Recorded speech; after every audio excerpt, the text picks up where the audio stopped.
Everyone, মই জন্মাষ্টমী উপলক্ষে মহুৰা পিঠা বনাব ওলাইছোঁ। তাৰ বাবে মই লৈছোঁ নাৰিকল আৰু গুৰ মিঠাই ল'ম, দুয়োবিধ সানি ল'ম আৰু তাৰ বাবে মই ল'ম গুৰ মিঠাই আৰু গাখীৰ।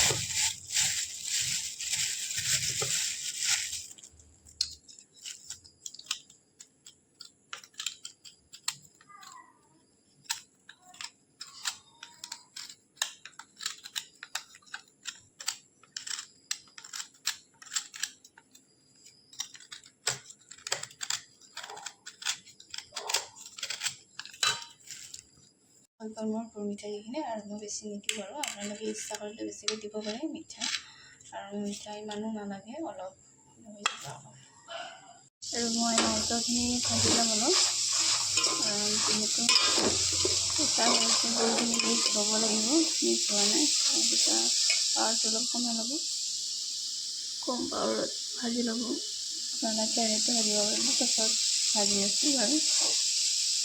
পানী লাগিব যিহেতু, সেইকাৰণে মই ৰাইচ কুকাৰত গৰম পানী হ'ব দিছোঁ, কাৰণ পিঠাগুড়িখিনি গৰম পানী দি সানি ল'ব লাগিব। সেইকাৰণে ভাজি থোৱা আছিল, সেইকাৰণে মই ভাজা নাই আৰু অলপমান নিমখ দিলে হ'ল, অলপমান নিমখ দিলে হ'ল, নিমখ দি কিনে গৰম পানী দি সানি ল'লে হ'ল।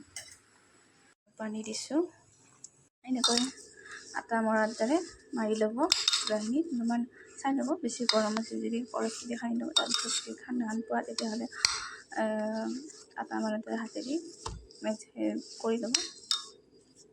হ'বই আৰু মই বনাব ওলাইছোঁ, এনেকৈ কৰি ল'ব, মাজতে কৰি ল'ব আৰু নাৰিকলখিনি মাজত সোমোৱাই দিব, সোমোৱাই দি এনেকৈ দিব।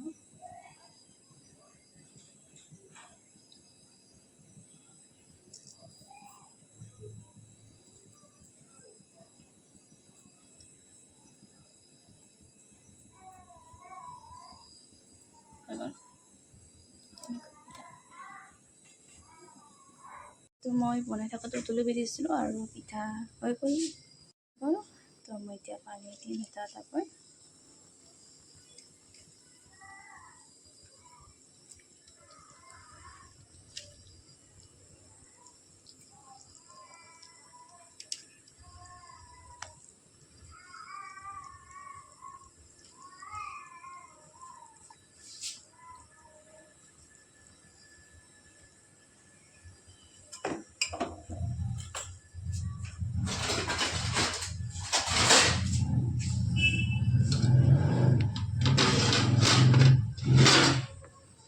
পানী দিয়াৰ পিছত আপোনালোকে অলপ লাৰি দিব দেই পিঠাখিনি, এতিয়া আৰু লাৰি থাকিব নালাগে, হৈ থাকিব বনাই থাকিব। পিঠাকেইটা যিহেতু ওপৰত আহিছে, সেইকাৰণে পিঠাকেইটা হৈছে, ওপৰত উঠিলে জানিব আৰু পিঠাকেইটা হৈছে বুলি।